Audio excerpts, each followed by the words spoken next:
much.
Hi. Hello.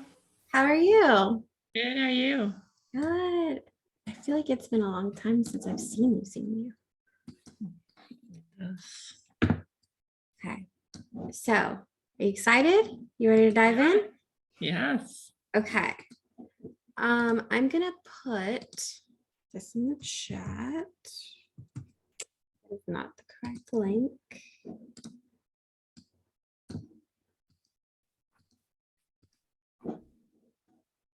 Hang on. I have 7 million tabs open. Link. Okay. So normally I send this to people like right as the call starts. They get an email, but I realized that I made a couple errors on yours as far as not linking to your keyword spreadsheet. So that is my fault. I'm going to fix it as soon as this call is over and actually email it over to you so that you have the link to that and you don't always have to go into your actual file and then go click a link or try to find an email. Gotcha. Okay. So let me know if you're able to Yeah, it's open. So before we start, do you have any like major questions that you want to make sure that we cover today? No, I don't think so. Cool. So I'm going to go ahead and share my screen so you don't necessarily have to have yours open. And I'm going to go through this with you. And then we're going to talk about some of the things on your site. Okay. So I will start out with saying that I can see why you're having issues getting to page 1 for a lot of your major keywords. And I don't necessarily think that they're difficult to fix, which is the good news. They are very easy to fix, especially in Show It. They're just a little bit time consuming for some of them, especially when it gets to the blog posts. But the rest of them, a lot of them, you can literally like knock out this weekend, which is pretty nice. Perfect. So, okay. So this starts out with a cute little letter to you. I'm not going to read it to you because that would be awkward and weird, and I'm not quite that awkward and weird. But overall, I always start out with a health score. So you got a C+, which is pretty good. It means that you're almost there. You're above average. And the main things that you have problems with are all, again, easily fixable, just kind of time consuming.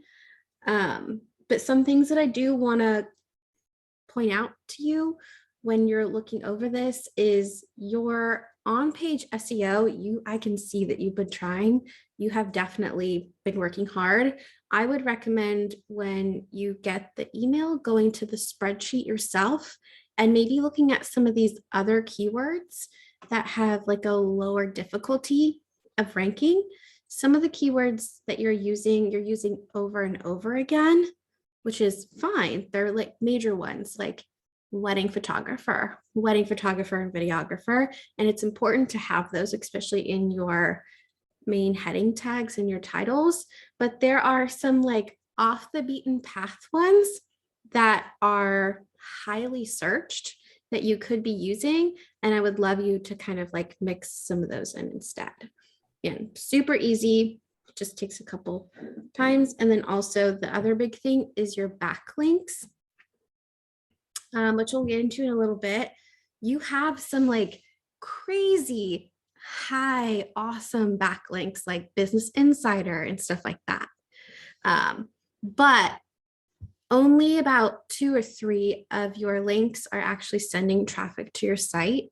So it's really, really important that one, when you get the link after this call, please don't try to do it during this call, you look at all of the backlinks that I've put there, make sure that they have the correct URLs, because I noticed some of them are like your full name photography.com site, which doesn't actually open to anything.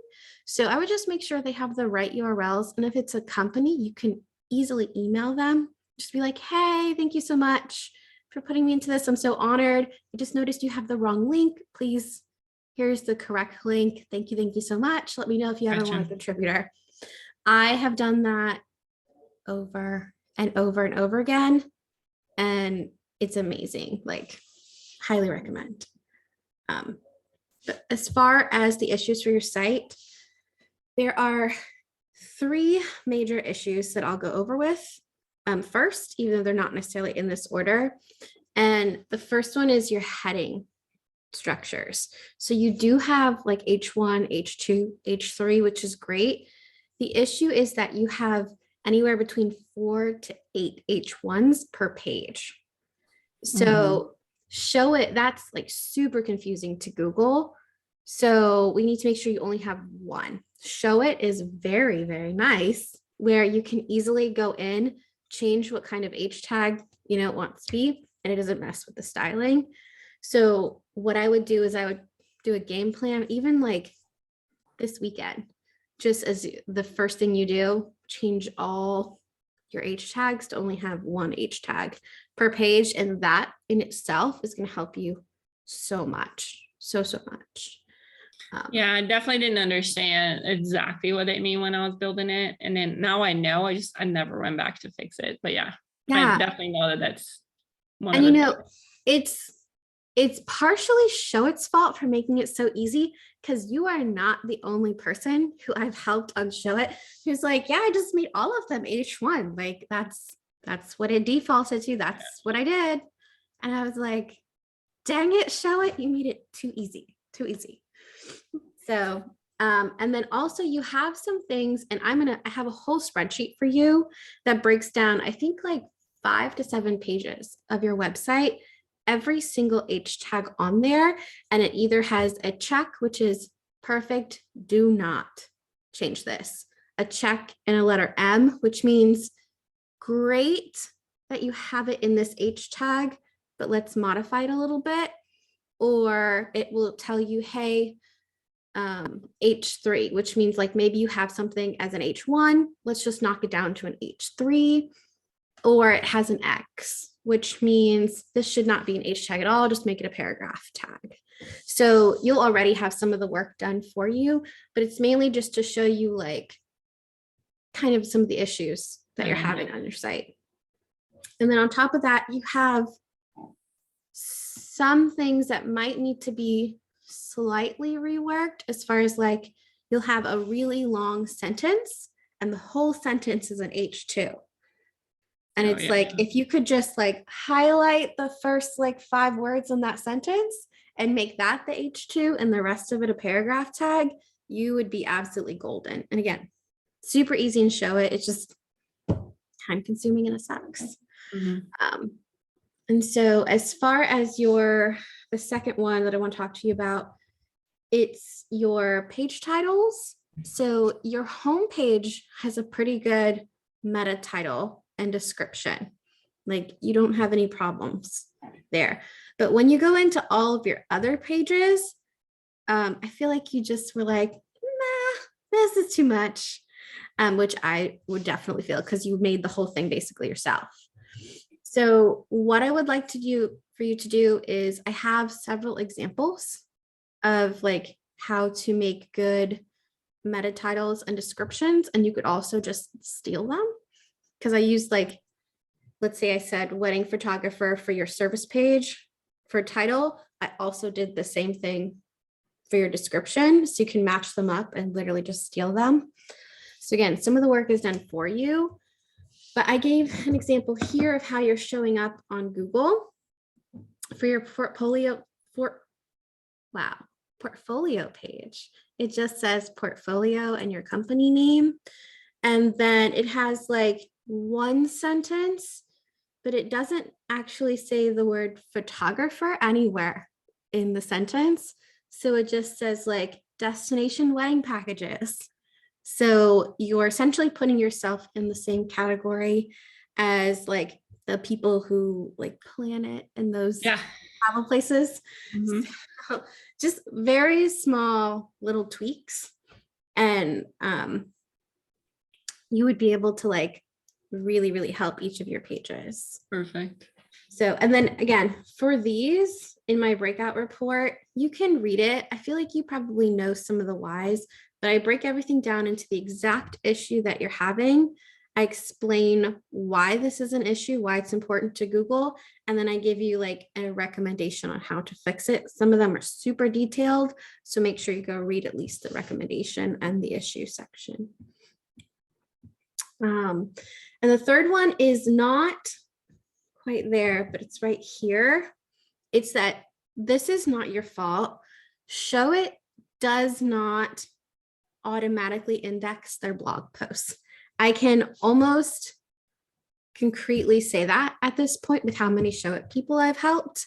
They do not index your pages.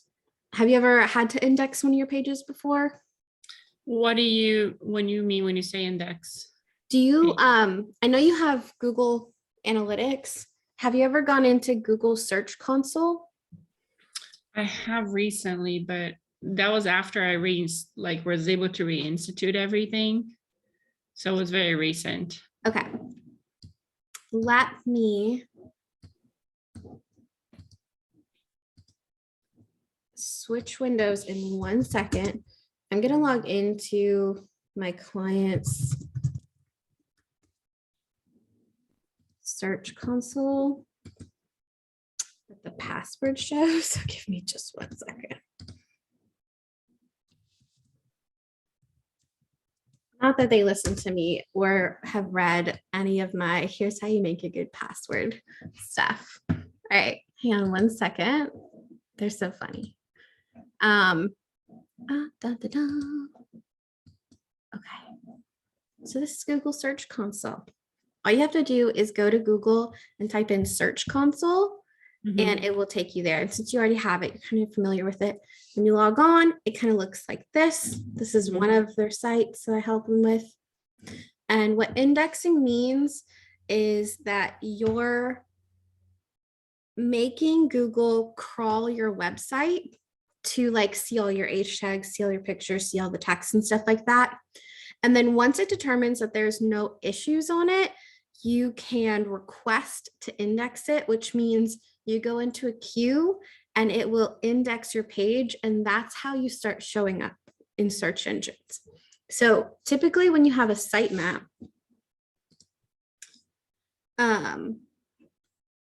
yes, this is the least amount of pages that they actually have on their sites that I help with. But this is a sitemap. You can I had a lot. Right. They have another site that has, we're going on to close to our 3,000th page. It's wonderful. But so this is a sitemap. You can get it from Yoast. Like when you're in the back end of WordPress, you could get your blog sitemap from there. And I think Show It also gives you your sitemap. So if you haven't already added your sitemap to yours, definitely do it. And I can show you a video how to do it. It's super, super easy. But once they've indexed your whole thing, again, Shoei does not like to index your blog posts for you. So there's two ways to do it. You could try to get your sitemap from Yoast, which you just go into the Yoast plugin, and there's like a section to grab your sitemap, and it shows you like, it'll say your domain dash sitemap, and then you can go ahead and put it into here and submit it.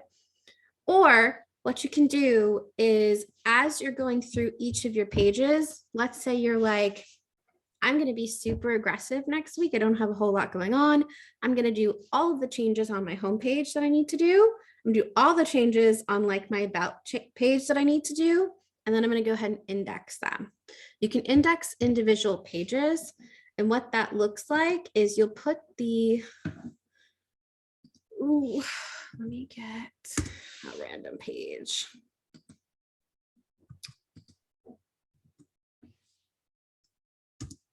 You'll put it in that top bar right here, and it'll retrieve the info. This one has schema issues, which is fine because Google doesn't really care about schema, but yours should come up as no issues. You don't really have schema. That's typically the only thing that trips it up. So what you'll do is you'll test the live URL, and it takes a couple minutes, and eventually it will go from this URL is not on Google, which is what yours will say, to URL is available to be on Google, something like that. Okay. So once it says that, and it says no coverage issues, again, you won't have schemas, you don't have this problem, you click this button right here and you request indexing. And then it says something like, are you sure you want to do this? And you're like, yes. And then it puts you in a queue to go ahead and do that. Depending on the website, it could happen very fast. This particular website, super ugly. Google freaking loves this website, and they have had a page on page 1 by the next day. That is not typical. Usually it takes like a week or two, and then it'll start showing up on Google. And the reason that I know that yours doesn't show up on Google is because I have typed your business name and the name, like the actual name of one of your articles. And I've done it to like 7 different articles, try different ways, and they don't show up. So that's your biggest problem with all your blogs, is that, and I'm looking at the back end of your Google Analytics, and I can see that all of the traffic is coming from your Instagram. So even if you were like, I'm just going to do it the cheap and dirty way, grab my sitemap from Yoast, plug it in tomorrow, and then I'll fix the issues, or go back and like change them in like 2 weeks or something, you'll already start to get some traction that way. Okay. So I need to do it for each one of the blogs. I counted and you have 24 of them.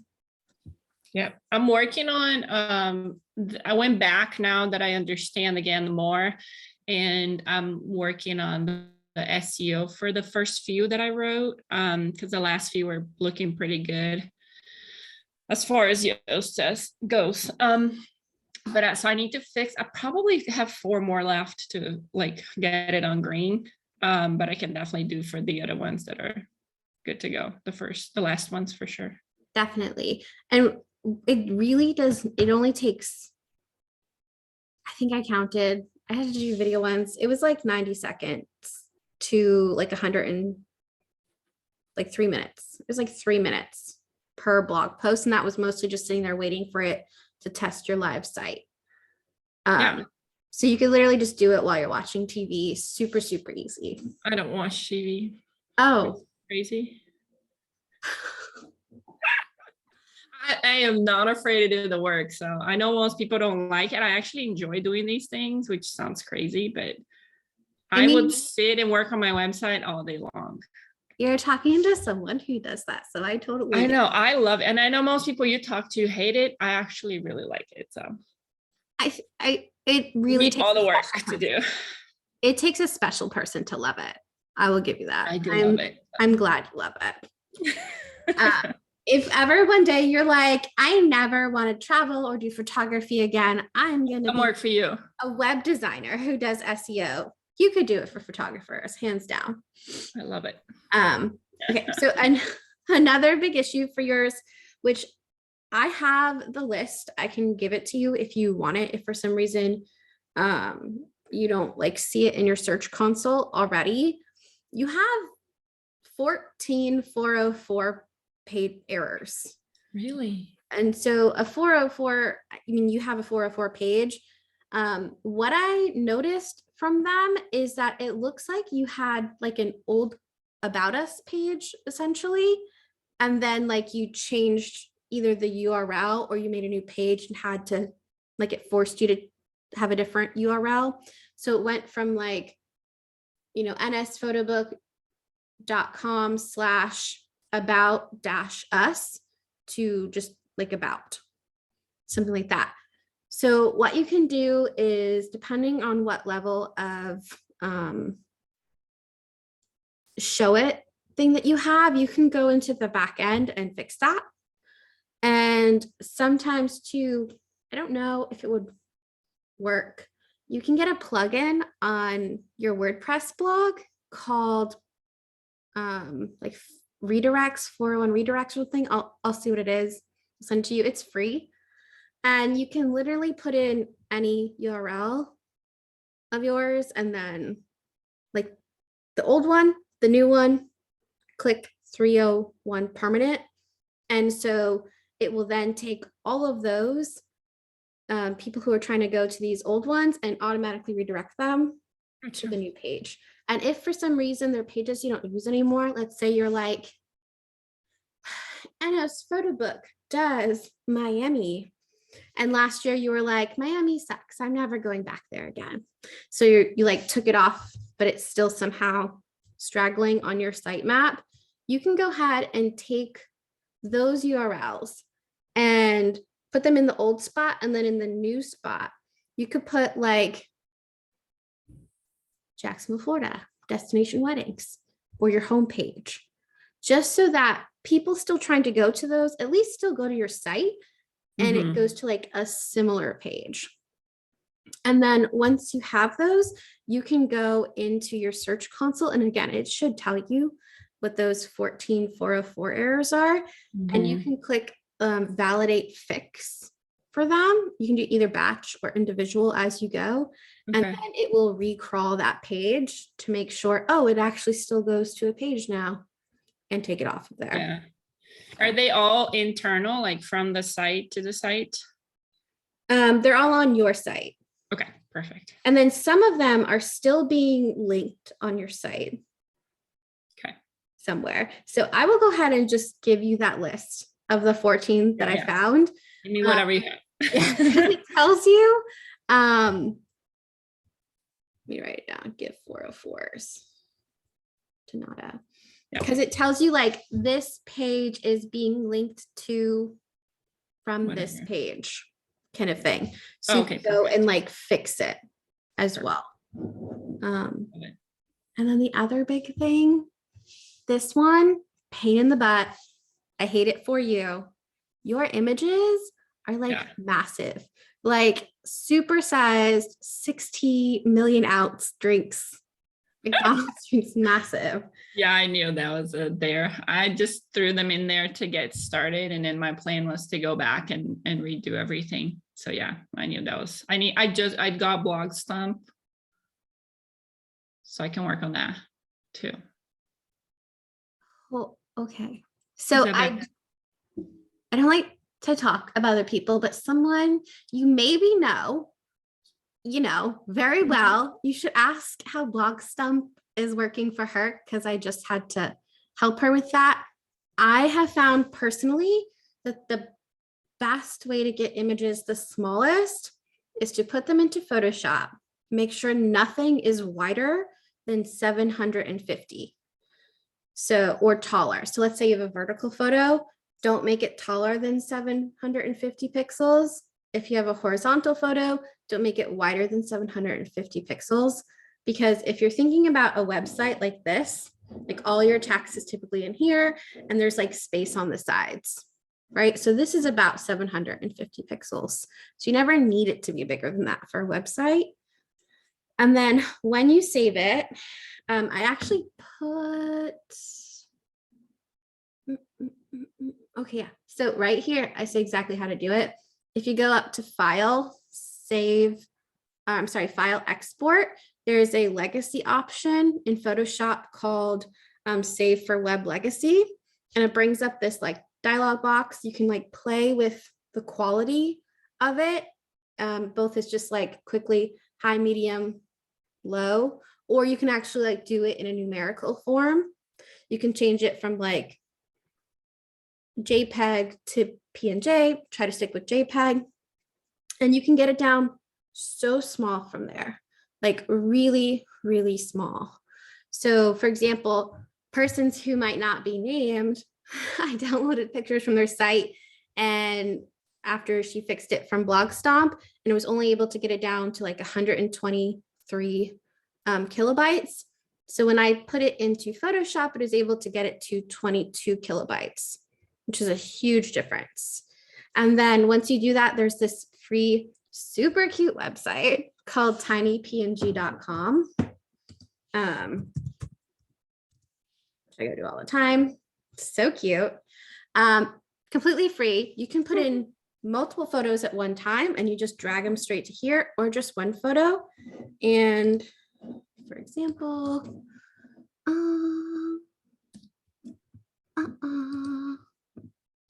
here's a random photo. Oops. Here is a random photo. So I think 1 megabyte is its limit. But for here, like this is what it started as, and this is what it got it to, which is a 12% difference. So typically I see like anywhere between 4 to like 32% difference. And then you just download it.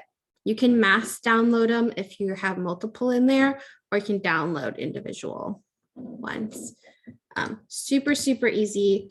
And it gets it very, very, very, very small. I have not figured out how to get them super small in Blogstomp. Not to say that it can't. I just haven't been able to figure it out yet. Okay.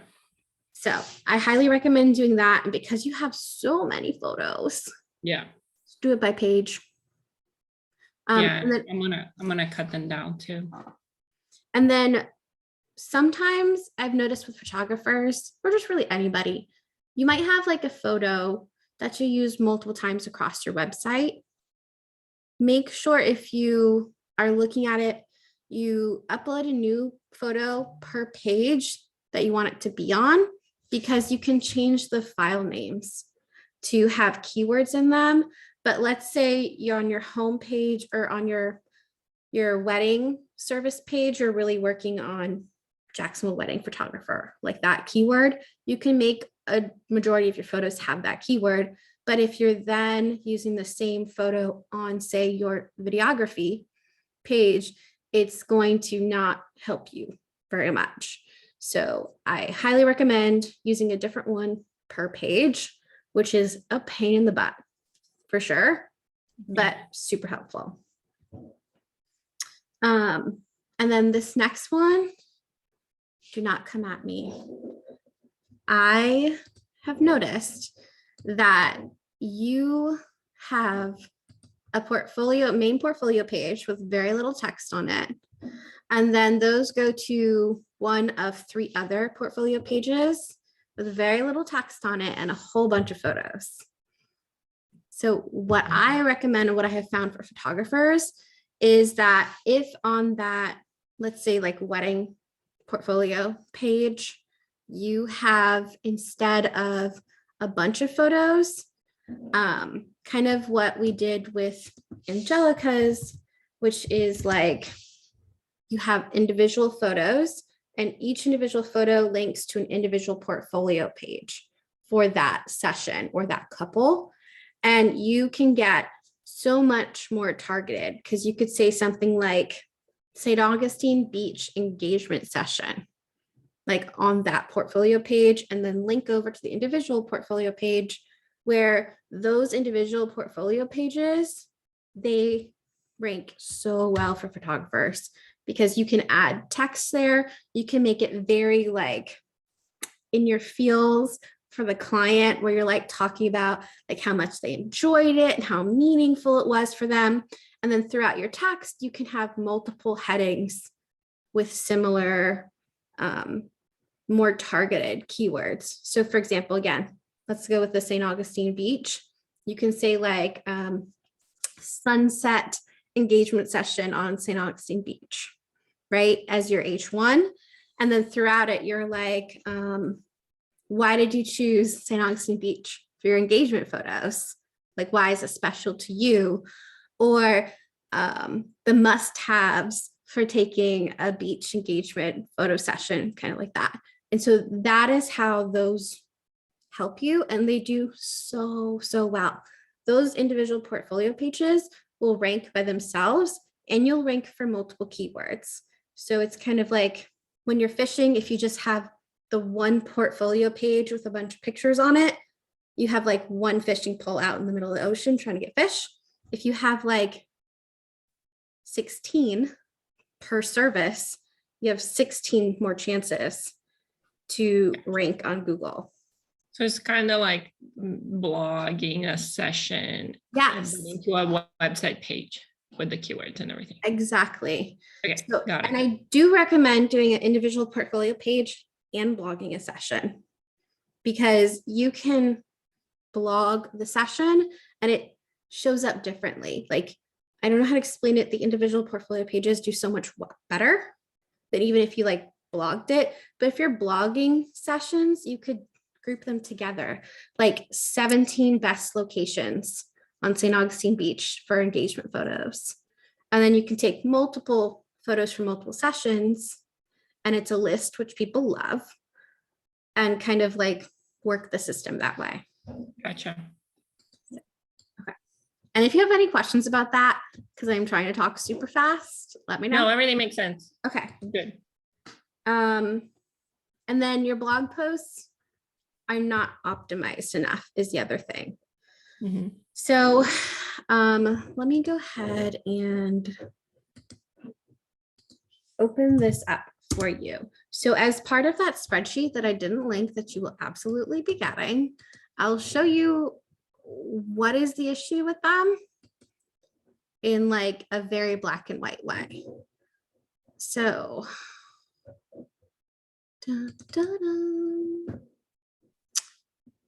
I wish I knew how to change my screen without stopping the share. Okay. So let me show my whole desktop. Okay. So this is your spreadsheet. We'll get into this cool stuff later.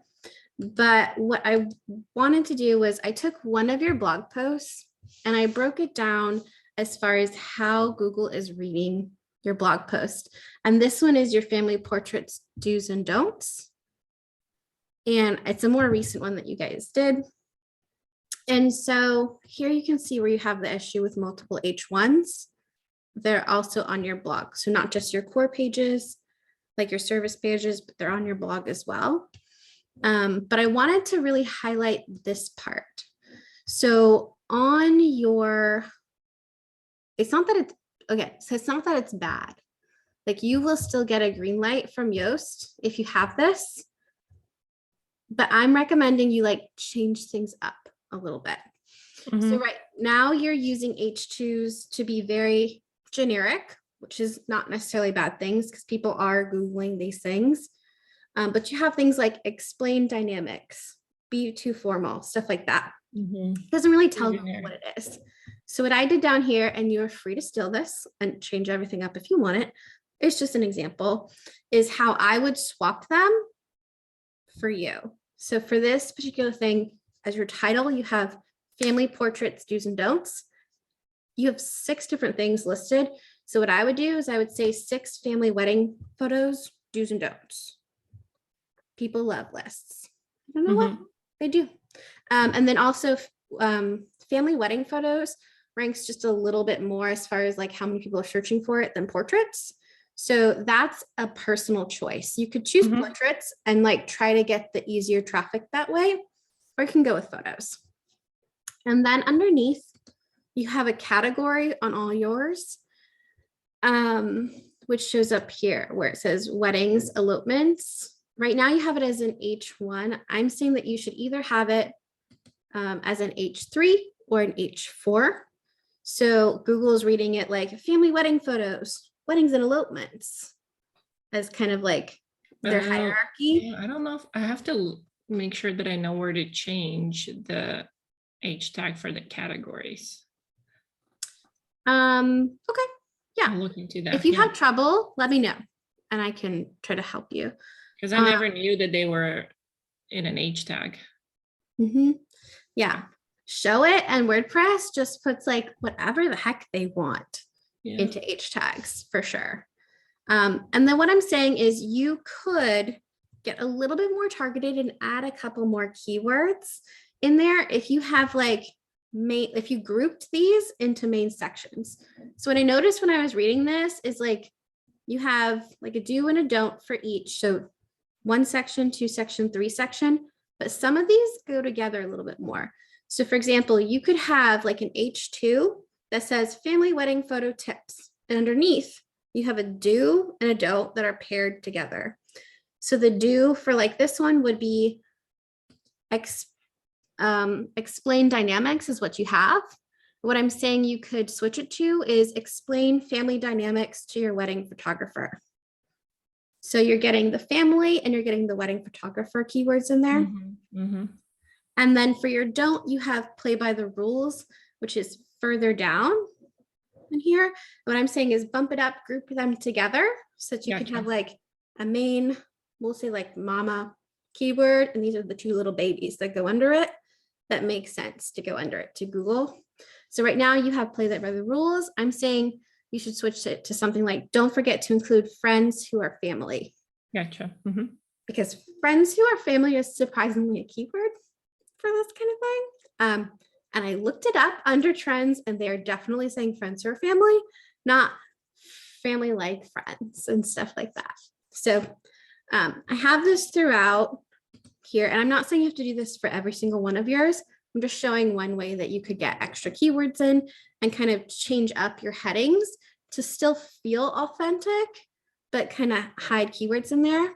Yeah. And then at the end of this, just from your headings, you'll have 6 family wedding photo words, and then 2 either wedding photographer or photographer words, and you'll have 1 family photo in your headings so that that really feels targeted when Google looks at it. Got it. And again, if you like this, you can steal it. If you don't like it, you can just give it away. And then I also put some tips here that you can look at if you want to how to make your page experience or conversion rate like go up a little bit and your time reading on the page go up. Things like make all the heading tags bold.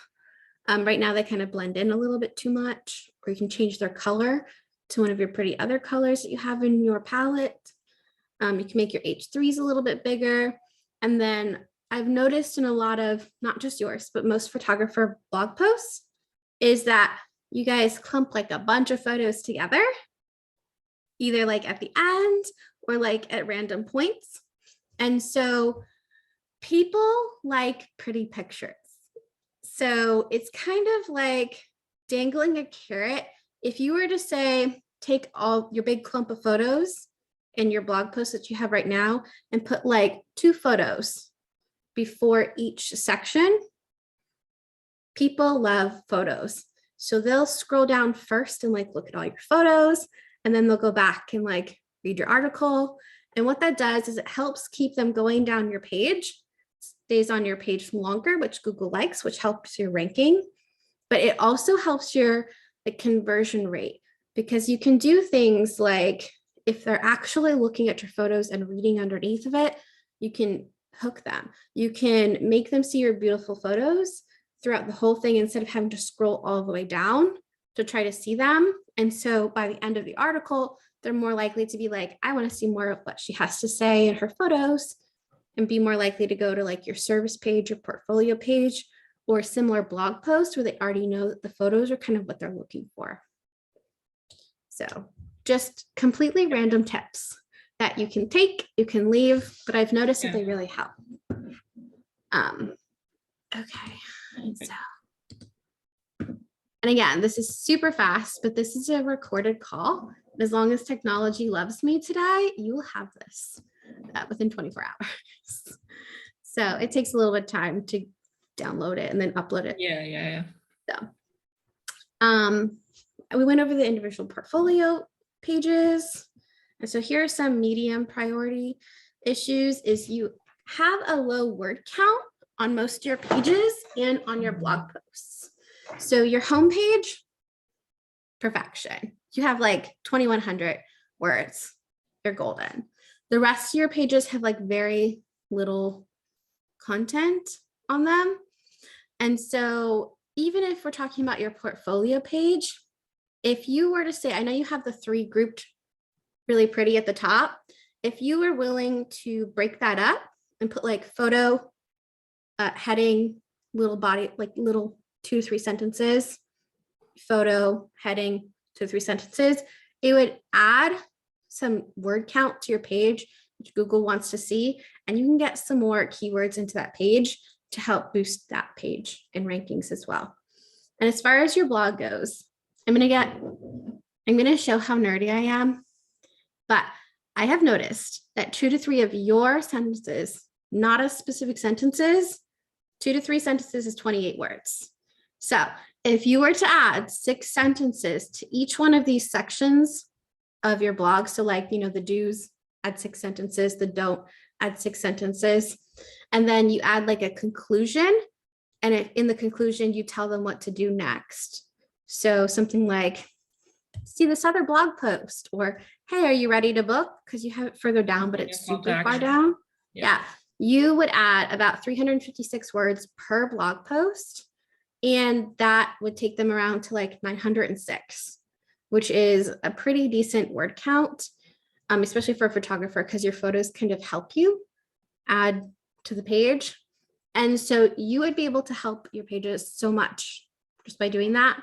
But this is one of those ones that sucks, where it's like not super hard. You're a good writer, but it's so time consuming that it sucks. So if you have like an intern photographer, I know that Angelica said that your team is huge the other day. If you have like some photographers who you're like, yeah, let me like show you how to write a blog post. Can you add like 6 sentences to each of these sections? And then I'm going to go ahead and give you feedback on it. You could totally like really put your team to work and help you out at the same time and like kind of serve them as well, you know. Perfect. That is like, so if I aim to about 1,000 words per blog, it's that. Yeah. So Google used to be 2,000 words per page, and they still are for like core pages. Like the average page, position 1, page 1 result on Google is like 2,000 pages. For blogs, I would say in the past, like a little bit over like 1 year, 15 months, something like that, they've really like eased up a little bit. So I've noticed that blogs anywhere between like 750 and like 1,500 words are showing up in position 1, which never used to happen. And then they still have like the pages that are 2,000 that also show up. So I am recommending for you, and this is in your long-term strategy section, is to kind of like, once you get all of these things fixed, don't try to do it while you're doing all of this, you'll overwhelm yourself. Going forward for your content strategy, I recommend that you do like 2 posts a month that are in the lower end, like the 750 to 1,100 words, something like that.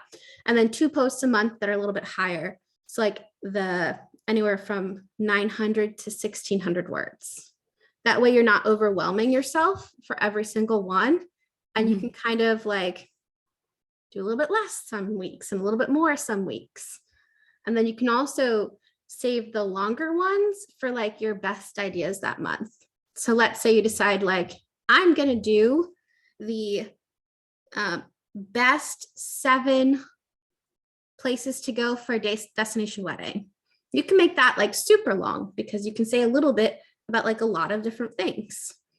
as opposed to maybe having an article 1 month that's like a session breakdown. You don't necessarily need as much text there. You can make it on the lower end. But, and this is all in your strategy for long term, but like it definitely helps. And you can also get like even more nerdy where you're like, okay, Nada, self, I'm going to do 4 blog posts next month. I'm going to have 2 of them be about services. Like I'm going to have them CTA to my services, try to pull them there. I'm going to have one of them try to pull to my photography education stuff. So I'm going to think of something for a photographer. And then I'm going to have one of them be a session breakdown. So like it kind of helps. And again, that's kind of in here and then kind of in your strategy too, but like also now it's in your recorded call. So easy way if you are interested. We went over your backlinks already, so I'm not super worried about that. And then I noticed that you have engagement portfolio, but I didn't see engagement service page on your navigation. Is that like a business strategy, or is that kind of like you had too many things already and you wanted to switch it up? Yeah, no, I built it like the structure of the website based on a mentor's advice on like it was made that way because I rarely shoot just an engagement session without shooting their wedding. Like it's a very minimal, let's say if I do 100 weddings in a year, which is I would do engagement sessions for all of those because they're connected the way I sell my service. But then I would do maybe, I don't know, a handful of people that I just do their engagement and I don't do the wedding. Like it's not my client, the person that I do engagement sessions in their weddings. Is very rare that happens. Do you ever have people coming to you because they're ready to do their engagement session and then they happen to book you for their wedding? Or is it typically like they book you for your wedding and then they're like, oh, you do engagement sessions? Yeah. Number 2. Yeah. I rarely have the times I do just an engagement session is like they're going to get married somewhere else in the country and they already have a photographer there, but they just want to do their engagement session here. Like I rarely do an engagement session that turns into me booking them for a wedding, but it's usually the other way around. So then in that case, I would bump up this to like a super low priority, but I would go ahead and just make that engagement photo service page. Because as far as like Google goes, people are like searching, especially Pinterest, people are searching for like ideas for their engagement photos and stuff. And you might find, and I would make it just so you can kind of test it out, that people are looking for engagement photos and then also like the opposite way, engagement photos and then wedding. So it doesn't hurt to make one, but I would make it lower priority and I wouldn't put it on your main nav. I would just have it out there so that people can find it and maybe like link to it in blog posts or from the engagement portfolio page that you have so that Google sees that you are internally linking to that page. It's just not on the navigation. So if I separate those 3 things that are under that experience, like into weddings, engagements, and video, then that would take care of this, right? Because I could have the whole experience thing and then would linked to the portfolio, to the individual portfolio pages. On your experience page, you mean? Like I can create, because you told me to break it down. Right now they're all together. Like I have my wedding portfolio, like I have links, then they go to each one of them. But if I create a page that is just my wedding experience and then it has the individual wedding like blog like things on that page, and I'll do the same thing for engagements and I do the same thing for videos, that would work. So what I want you to do is keep the portfolio page you have now, but separate those 3 things from, let me go to your site so we can.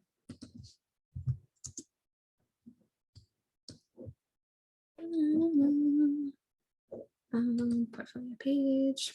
So what I'm saying is like on your portfolio page, have this photo as it is, and have a heading right here and text right here. And then down about here, have like your other photo right here, heading here, heading here. And then those will link to the individual pages like they do, like the So on that page, then I'll service. have individual ones. Yeah. So like your service portfolio page. So we'll use this one as an example. And then on here, I want you to have like, let's say this photo is a little bit smaller and it's right here. And then underneath it, you're like St. Augustine beach wedding. Mhm. And it just, that's all it says. And then that clicks to an individual portfolio page that just talks about this lady's wedding and use the keywords. And then I'm saying like, I think you should make just like you have like a video page or a photo booth page. I'm saying that you should have like maybe in the title, like you don't have to have it outwardly facing, call this your wedding photography, right? Here's your videography for weddings page. Here's your photo booth for weddings and parties page. I'm saying you should have one for engagement. Don't put it on the navigation, but you can have it like linked here somewhere. Just like randomly link it within the text. So you could like highlight this and make this a link and kind of hide it that way, but it's still internally linked. Does that answer your question? Yeah. Okay, I just making sure. Okay, so this. Okay, so we are literally only not even halfway done, but I will try to go super fast on this part. So on top of those are the main issues on your page. If you fix those, you would be golden. Like they're time consuming for sure, but some of them you can whip out super quickly. I also give extra recommendations to help you kind of with on and off page SEO. So for you in particular, I would love for you to kind of like, once you have all this fixed, you could start now. But I would love for you to come up with a backlink strategy. So you are a wedding photographer, so this should be super easy for you going forward. But if when you're at a wedding, you kind of like collect all the vendors' names, cards, email addresses, not email address, websites, you could contact them afterwards and be like, hey, I'm putting together a portfolio page for so-and-so's thing. I would love to link for yours. Are you also making a portfolio page? I'd be happy to give you some of my photos. And if you give me photo credit, please link to my website. And that way you can get backlinks from them. It helps. It's so dirty and it's so easy and it helps so much, I promise. You could also do things like you're already on Business Insider. You might be able to go to Business Insider and be like, yo, I'm awesome at writing. Like I know all about the travel destination wedding industry.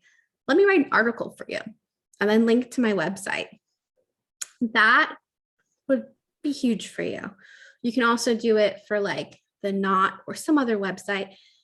And again, these are long-term strategies to help you with your backlinks. You don't have to go out and do anything next week. You could get with a PR company, like if you wanted to get super extra and just have them do all this work for you.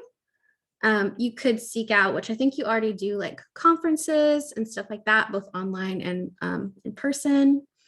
And then what you could do is your Instagram, you could go live with somebody else and maybe talk about something which you might already do. You can put that video on a blog post and make a blog post out of it. Like top tips from a wedding planner for your destination wedding, something like that. Mm-hmm. And then you can say, hey, I saved this video. I'm going to put it on YouTube just so I can have it on my website. I'm happy to give it to you. I would love to kind of like have you write an article and I'll write an article and we'll link to each other, right? Super easy. And the articles, again, those can be the short ones because there's a video there for them to watch. So you don't need a whole lot of text on them. And then if you do YouTube videos, because Google owns YouTube, they give preference to pages that have like YouTube's embedded into their website. So you can kind of get a little bit more street cred there. And then if Yeah, you I have are, some on YouTube. I need to link it. yeah, you could put so many things there. I don't know if you're on TikTok. I didn't stalk you. So Have it. I don't put a lot of time on it yet. I need to start working a little bit more on that. okay. I would pause. There are better things you could do for your SEO for sure. But if you did do a TikTok with someone, you can embed TikToks into a blog post too. Okay. So, or you could put a reel onto TikTok and then embed that onto your post just to have it from like more places. And then Pinterest. I did stalk you on Pinterest. You could do so much with Pinterest. And it's a search engine. So people who are like actively looking and dreaming are there. And it's so good at driving traffic to your site. So I do have some Pinterest tasks for you, both here in this Pinterest, like get a Pinterest strategy, and then also in like your plans that we did. I have some like tasks for you to do on Pinterest.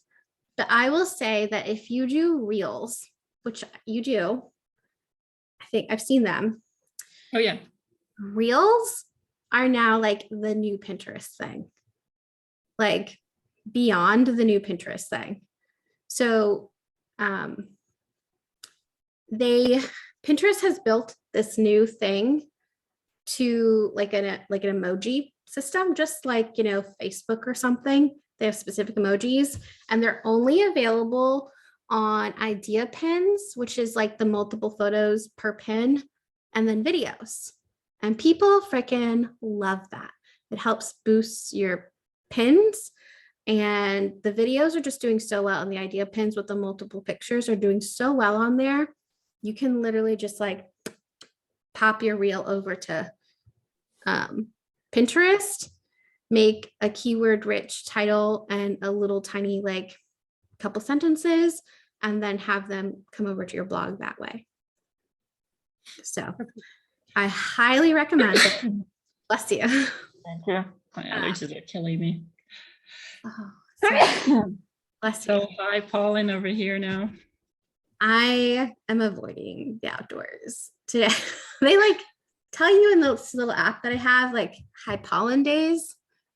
And so I just avoid the world on those days. But yeah, you as a photographer, like, again, I may or may not have recently done a Pinterest power hour for somebody, you know, like I'm not going to name names. She has an entire breakdown that if she's willing to give it to you, like, has examples and she's on boards with examples of stuff. She's willing to give it to you. There's that. And if you want like a custom one, I'm happy to do that for you. But I would definitely get your reels onto Pinterest for sure. And then the last one, there's an appendix for this. But your about page is beautiful as it is right now. I think you could do a little bit of tweaking it to make your about page about them. So about your ideal client a little bit more. And that helps hook them because you're really talking to them. And I give a couple like examples of how you could do it to your like text that you already have, and also how you could create like little quiz lists about you that's really like answers about them. I did it recently for another photographer. So I just like linked an example from her about page onto yours so you can see it. Yeah, we just did a team photo shoot too, so I need to update all of that. Yeah, to make it more of a team thing too. Yeah, do it. Like those about pages are really good for photographers. And you can talk about like, you can link it to your individual service pages. So again, kind of like the portfolio page where you have like a photo and then it will say like wedding photography, photo, destination photography. Like you can link to all that and stuff. So you can read that later, but I highly recommend, and you can read the appendix. And then this is a little bit of I just felt like I had to. you gave 3 examples of competitors. And when I looked them up, they do not exist to Google. So I felt bad. So what I did,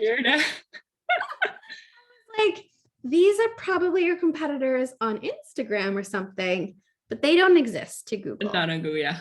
Yeah. I did put down here some common keywords that some of them used. But what I did was I went and I looked at main keywords for you and like who's ranking for all of them.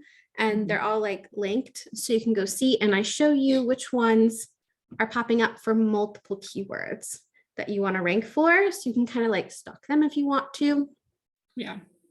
But then I broke down like why they're doing so well. And it's unfortunate, but some of them are just age. They've been around for like 15 years. One's been around since 1997, which is insane. I honestly don't even know what their website looked like back then.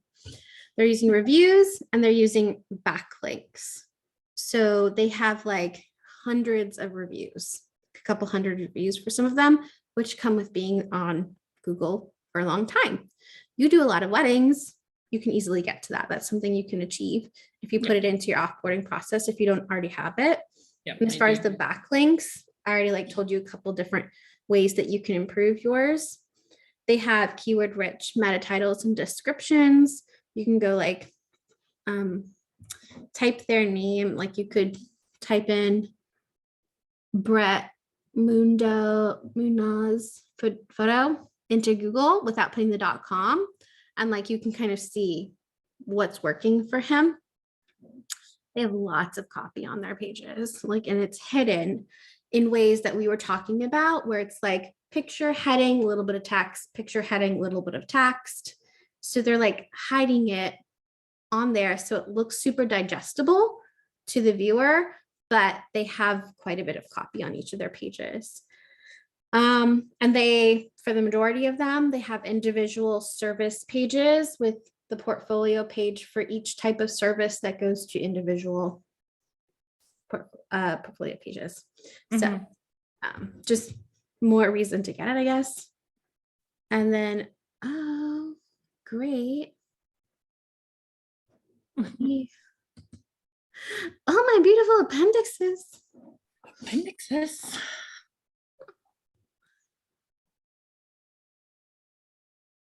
Okay, here we go. Okay. So, dun, dun, dun. Now we go into the tailored strategies for you. I'm giving you 2 different ones. One is super aggressive. It's the Nada actually likes doing this, so she might actually do the aggressive one kind of plan. Or the Nada tried to do the aggressive one, decided April is on crack, and went to the I have a life plan. It's okay. You can mix and match. For the aggressive one, I've laid out daily tasks for you to do, like pinning up to 12 times a day. I have weekly tasks for you, like how many blog posts to write and kind of like what to do with those blog posts once you have it, and also how to share old blog posts to your email list to keep the traffic going, to show Google that people like to go there.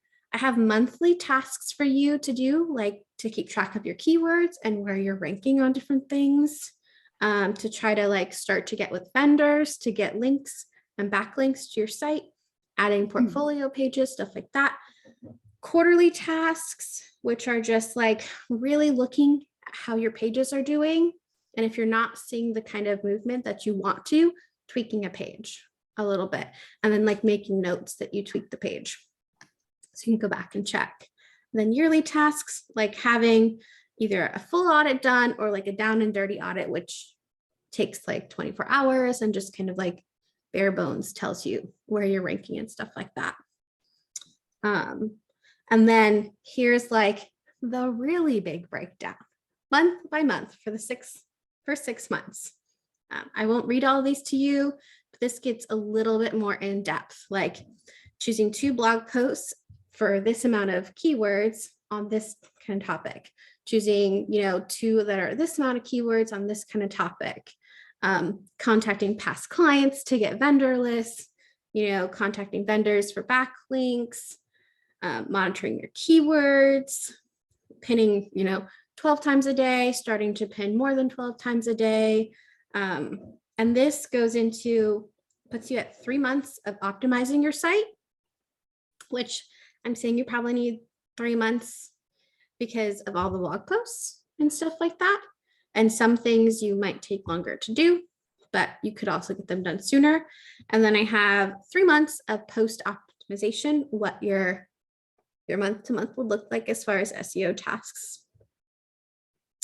And then I have the I Have a Life plan, which consists of only having to pin like twice a day, which you're welcome. Weekly tasks like adding one individual portfolio per week makes it a little bit easier than adding like 3 or 4 per week. Writing just one blog post per week, making it so that you're doing like 3 blog posts a month max, when to monitor your keywords, when to track them at the 90-day and then the yearly.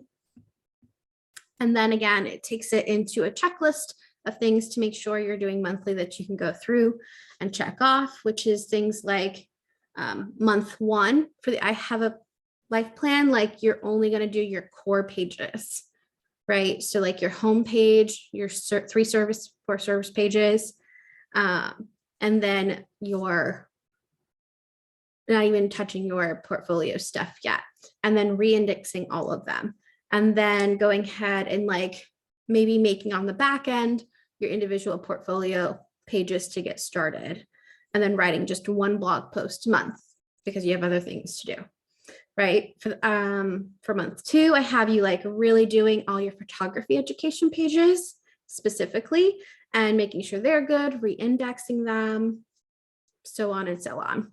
And so you'll get to fully optimize by the end of month 6 if you follow this plan.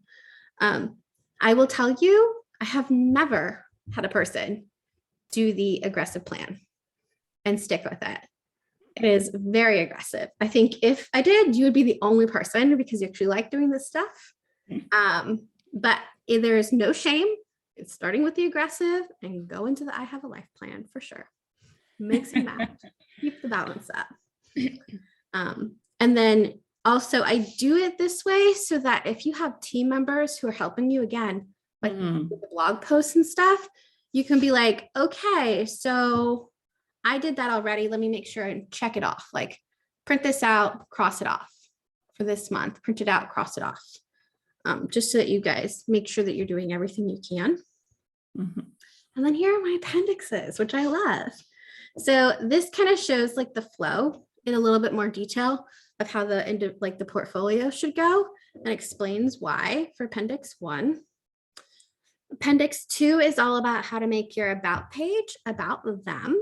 So about your clients. And here's the before example of one of my photography clients over in Indiana, what she had on her about page, like in her first section. And we split it up into 2 sections, shortened what she had here, added extra keywords with headings. And then we added this whole fun little About Emily quiz that really just kind of like niche down on who the target audience is and put in some extra keywords as well. So you can take it, you can leave it, you can use it for inspo. This is the anatomy of a perfect blog post breakdown. So this is my typical one where everything is color coded.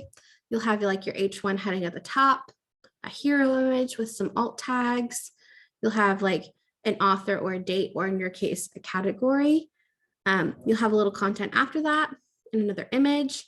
Since you're a photographer and you have so many options for images, over here, I'm saying that you should have each one of these looking like this, where it's image, section heading like the do this, content, image, section heading, don't do this, content, etc., etc.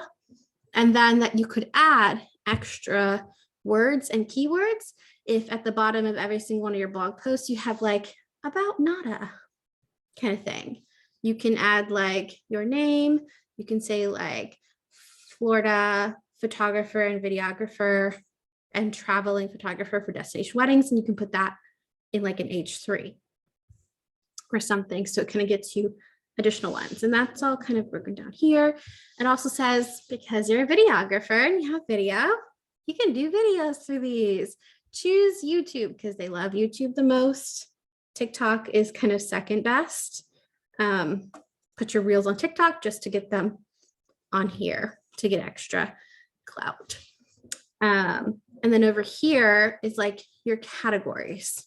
So within Show It and WordPress, you can have like your categories on the side. I highly recommend you have like a little about you. And then you have like the word categories, which is just in a paragraph tag. And then you have like picture, H2, wedding photography, picture, H2, destination weddings. And those will link to like a category page, which WordPress automatically makes for you. So you don't actually have to make that. And you can just have it like, you can make it go on every single page of your blogs. You can do it in WordPress. Pretty easy, sort of. If you know how to do it, you can Google it with YouTube videos for sure. But if you need help, I can also show you and find a YouTube video. You're talking about having the structure. So in a Show It website, like I would have to create the structure at the Show It website, right? Mm-hmm. So yeah.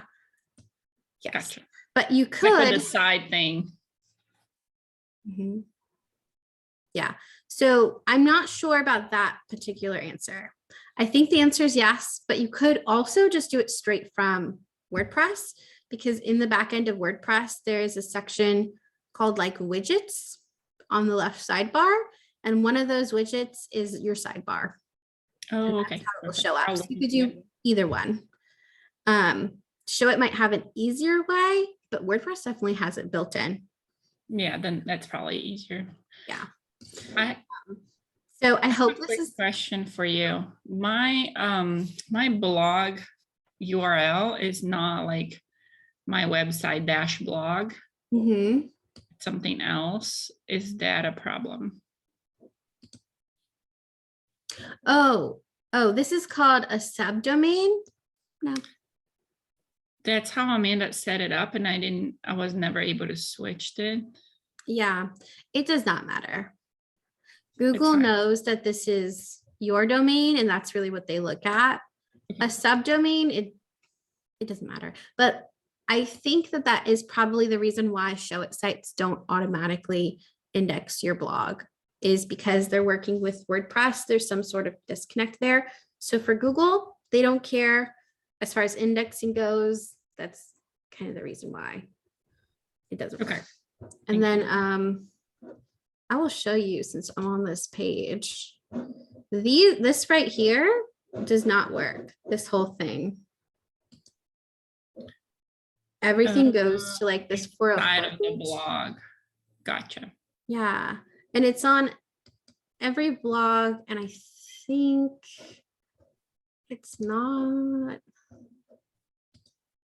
Yeah, it's just on the individual blogs. Inside of the blog. Okay, gotcha. Mm-hmm. So I would definitely get that fixed, because you might have people going to your blogs once you get them on Google. And if they can't get to your actual site, you'll lose business that way. For sure. Thank you. You're welcome. And then this one is the super fun part. I'm going to have to show my full screen. So this is your keyword breakdowns. So I'm going to stop sharing.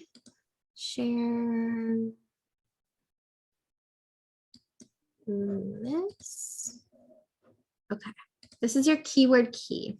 So I have it in a Google spreadsheet, and it's in the same spreadsheet as all those other things we've been looking at today. Okay. So you're going to get the link, and it's going to be one for all of them. I highly recommend you just copy it into your drive so you never lose it. Because I typically delete these like every 6 months for mine, because I get a lot of photos and stuff. I'm sure you do too. So I have broken down the main keywords for you. So basic words like wedding photos, wedding photographer, and I've grouped them into like photography, videography / film, photography and videography, destination, engagement photos, and photo booths. So I have here the keyword, how poppin' it is on Google, how many times people search for it, and the ranking difficulty. So there's low, medium, and high. A low difficulty is easier to rank for than a higher difficulty. There's less people trying to go after them. So here, and I might need to make this bigger for you. I have a bunch of keywords that group into each of these like main keyword sections. And the reason why I do this, and I tell you that I only do like 25 plus, is because like this has like tons and tons and tons. So I never know how much is going to be super valuable. You got tons and tons and tons on like all of them. So each of them here is like, they're commented off where you say like wedding, photo shoot, and then you'll see the difficulty level for every single one. There's one or two in here on one of the sections that don't have a difficulty level, and that's because it was just a line. Line means that it's not searched for that often, but it could complement an article really well, or be like a title of an article really well. So these are like what I recommend you look at when you start to fix your H tags to make sure that you're using like a mixture of keywords that are really easy to rank, and like the ones that you're like, okay, wedding photographer is just it. Like you can't really get past it. It's wedding photographer. Like you've got to use it. It's the best keyword. It's Googled the most. It's a little bit difficult to rank for, but you got to use it. Here are additional ones on your service page for wedding photography that you could incorporate into there. It also really helps when you're making blog posts. You can come here, like find keywords, go to Pinterest, find ideas based on those keywords, the blogs you want to write, or you might come up with them on your own. And then it would get very daunting if you read a blog post where it had the word wedding photographer in it like 17 times, right? So just like I did with the heading structure where we had like 6 of one keyword, 2 of another keyword, 3 of another keyword, this will help you get similar keywords to feather into your text. So you're not always saying the same keyword. I think that the film one and the engagement one in particular and the destination one, those 3 might give you like really good ideas for blog posts. Things like toast wedding films. Like you could do a whole blog post on that. It's a really cool keyword that people are searching for a lot, surprisingly, and not a lot of people are using it. So these little things here are like gems for you. And then down here, I give you tips on the best ways to break down location-based keywords. So the easiest thing is always to say like city, state, wedding photographer in Jacksonville, Florida, right? So it gets a little bit complicated when you're doing destination weddings.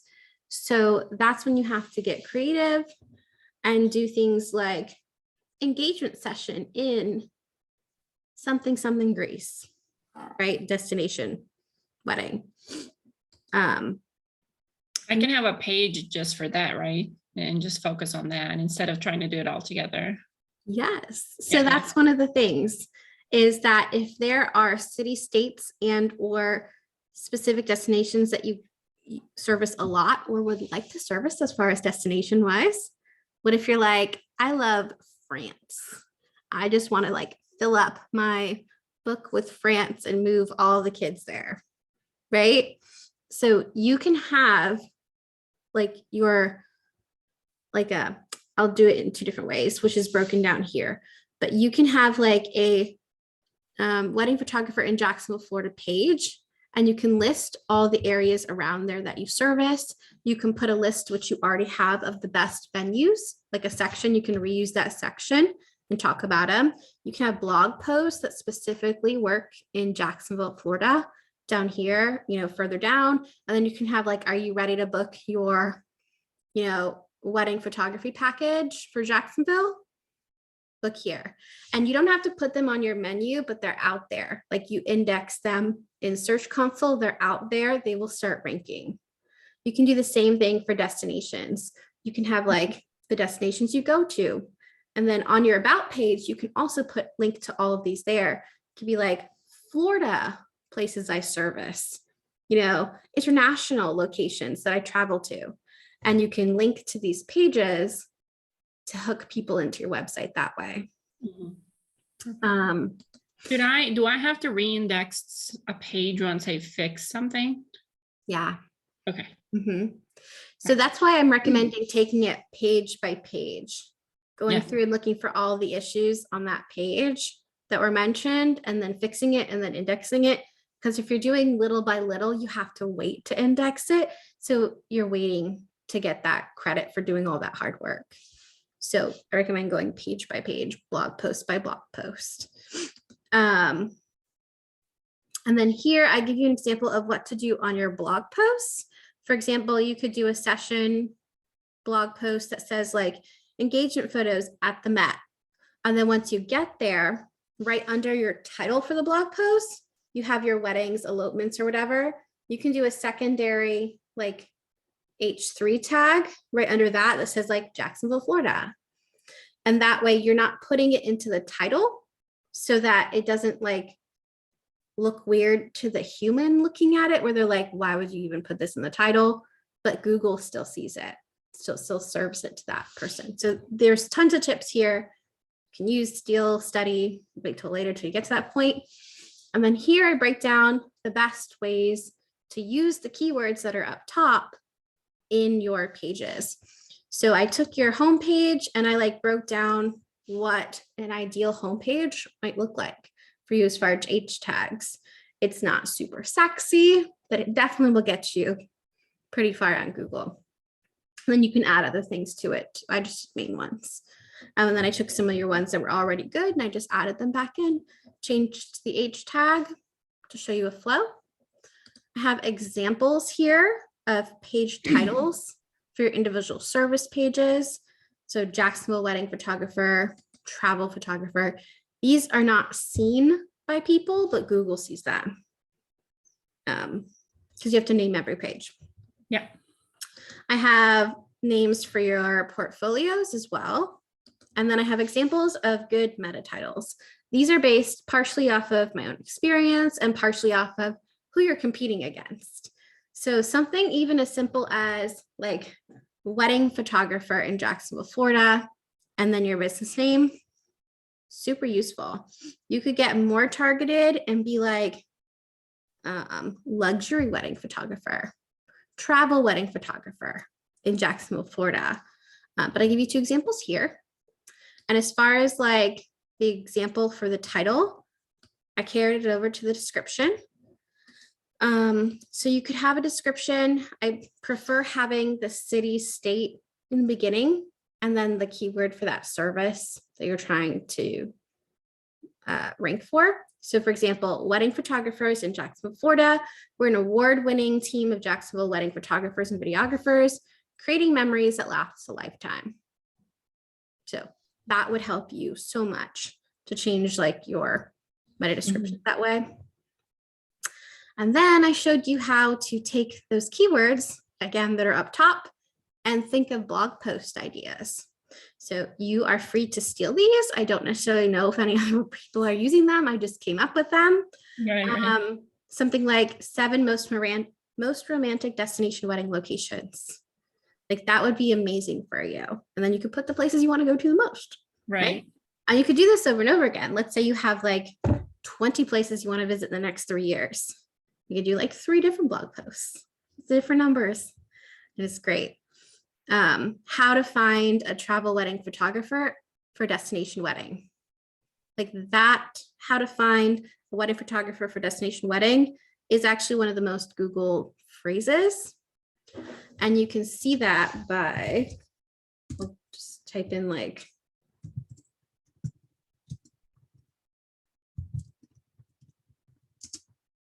you can get blog post ideas by typing in what you want to write about and looking right here under the people also asked. these are the top questions put into Google.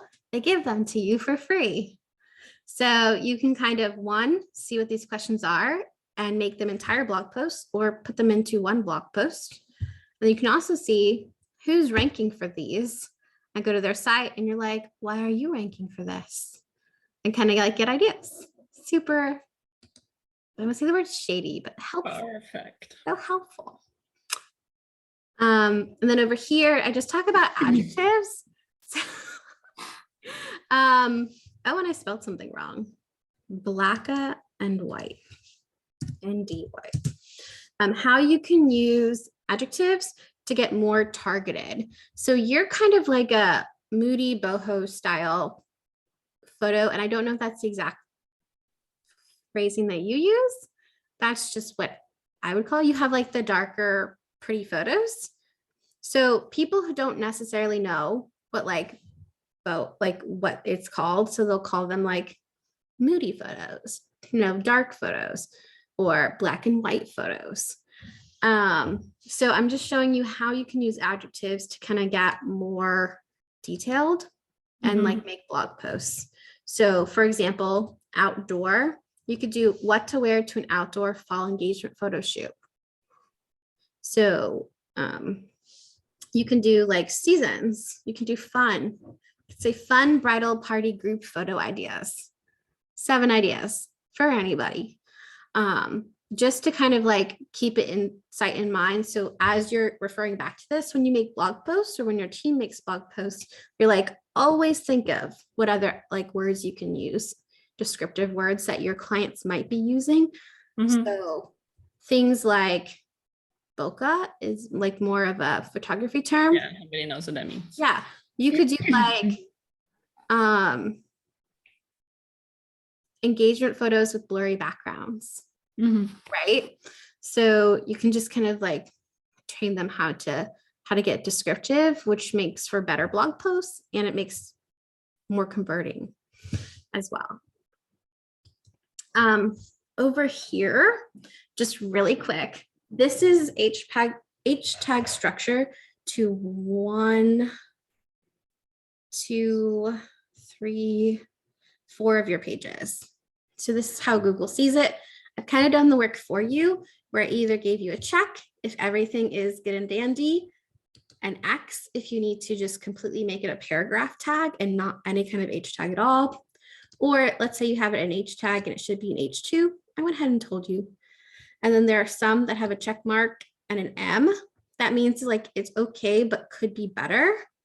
And for this, for example, like this one would be better if you cut off the H tag right here and made the rest of it a paragraph tag is the word I'm looking for. So, and then I'm also using it to show you kind of like how Showit has made extra H tags for you, which they do just do it. So you have like 2 random photo booths on each one of your pages that come up. You have like scroll to begin. That could just be a paragraph tag. It's like on your homepage. You have like the word nada and kind words. And that like should be an H1. Nada for sure.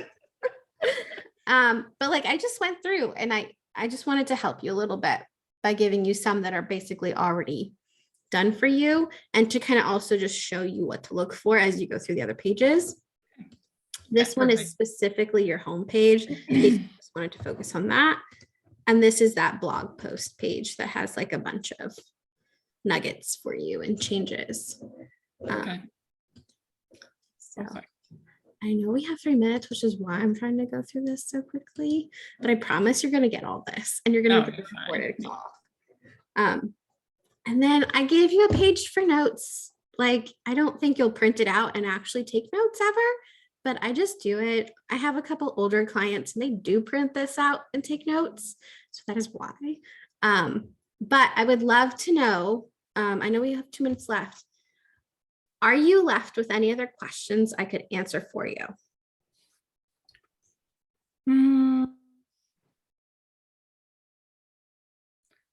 I don't think so. Trying to figure, I think I asked And you have an examples in there of like how I should rework the title in meta titles and meta descriptions. Oh, what's it called? For photos. My gosh, why am I losing my words now? So like getting them smaller.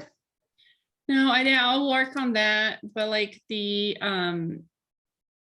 what are the description things that we Like the alt titles. Yeah, how important is to work on alt titles versus when the pictures are named? Important.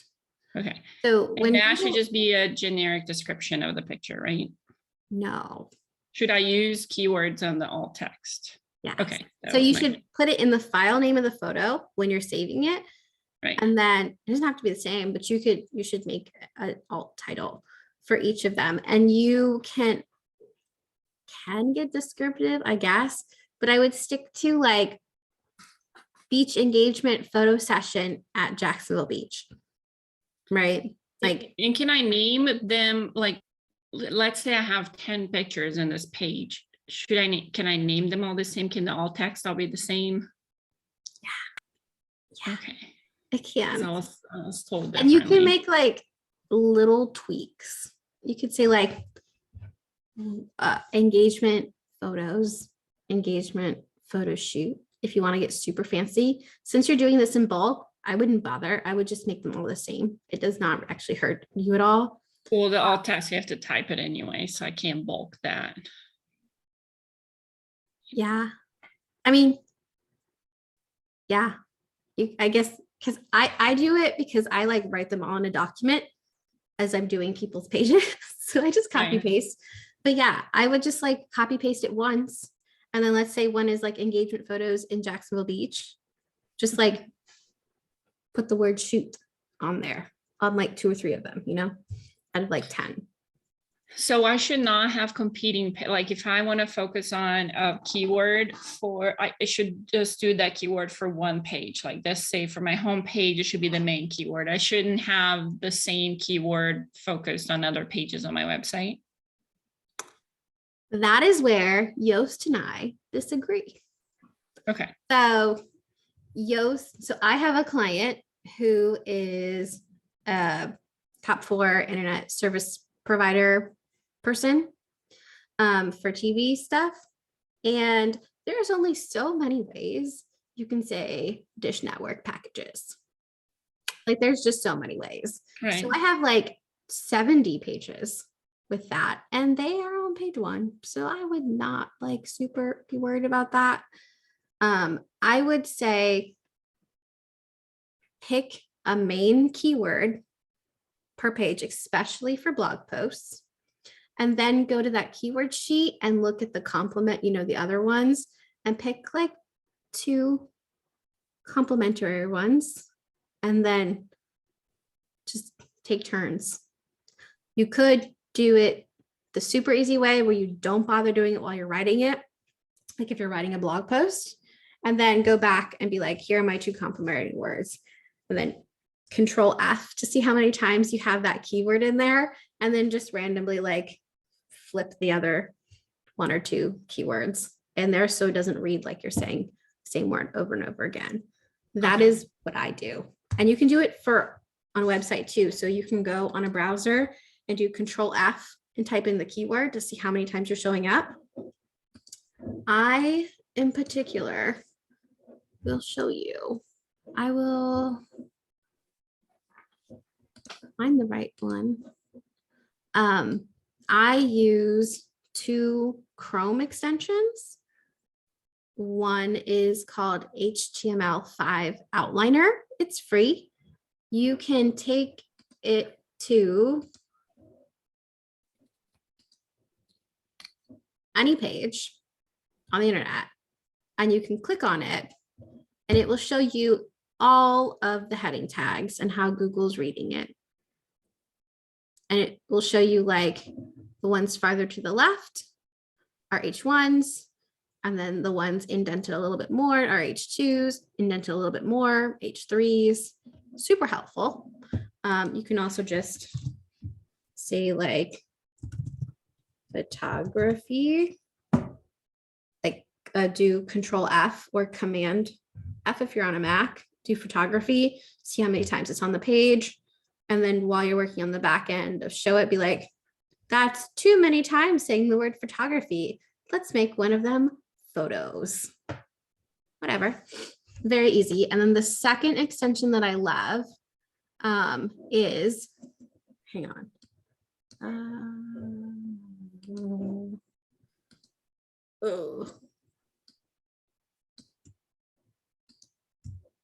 Okay, it's called Word Counter Plus.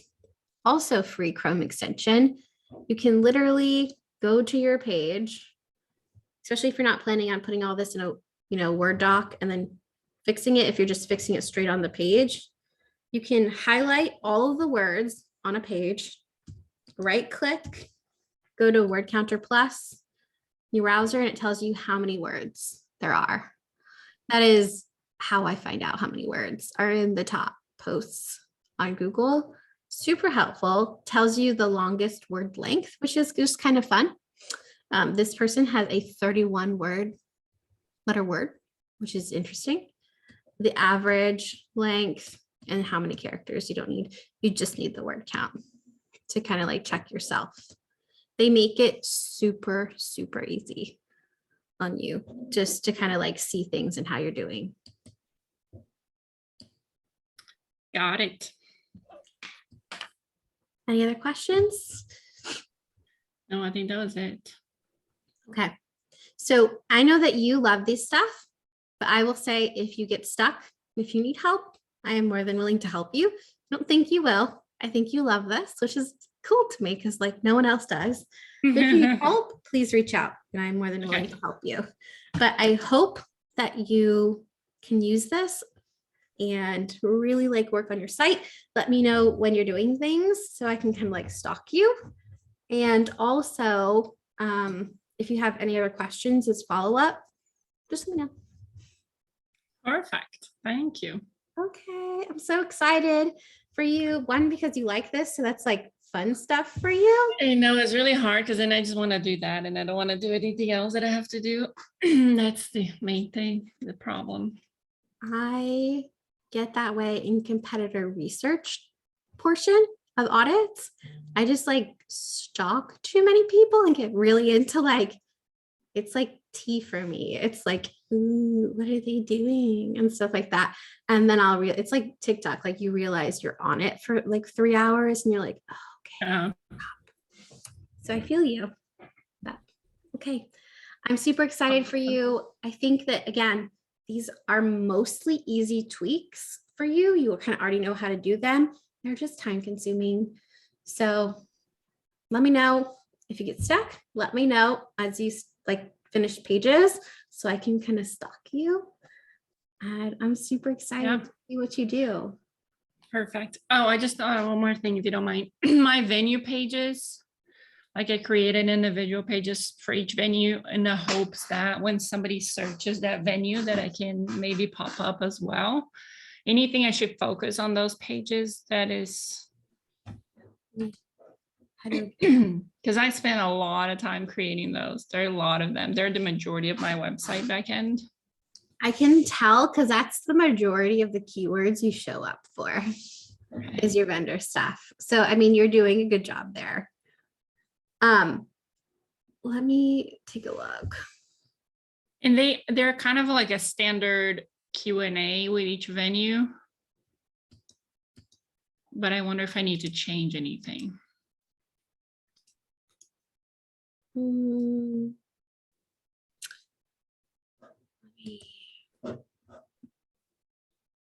I was told I should group all the Jacksonville venues together and all the St. Augustine venues together. Yeah. Which I didn't do. That would help. I don't see that your questions are H tags. I'm seeing a lot of H tags on the words read more. And I'm not seeing your questions showing up as H tags. Let me just inspect really quick. Yeah, they're not H tags. So a quick and dirty thing that you could do is to go to all these pages or have somebody else do it and change all of the questions to H tags, like an H2 or an H3. I feel like with the problem in it's show it and it was just retesting this. Like I can't change just a sentence. It makes me change everything that is written together in a text box. Oh, is this all in one text box? Yeah. So I need to separate it into a different text box. Okay. Yeah. Again, great task to give to your team to teach them how to make a great website. Right. Right. And the names of the venues, should they be on H1? Yeah. Right. And I would everything on even H2 do paragraph.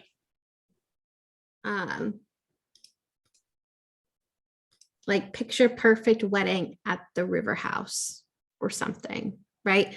You could have the river house as your H1 and right underneath you could put an H2 that said like get married at the river house in Jacksonville for a picture perfect wedding.